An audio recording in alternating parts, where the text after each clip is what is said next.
цветущих акаций гора, цветущих акаций гора,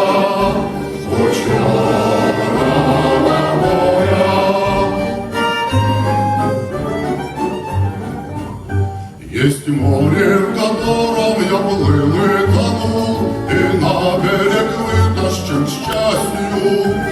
Есть воздух, который я в детстве вдохнул, и вдоволь не мог надышаться, и вдоволь не мог надышаться. О, черного моря!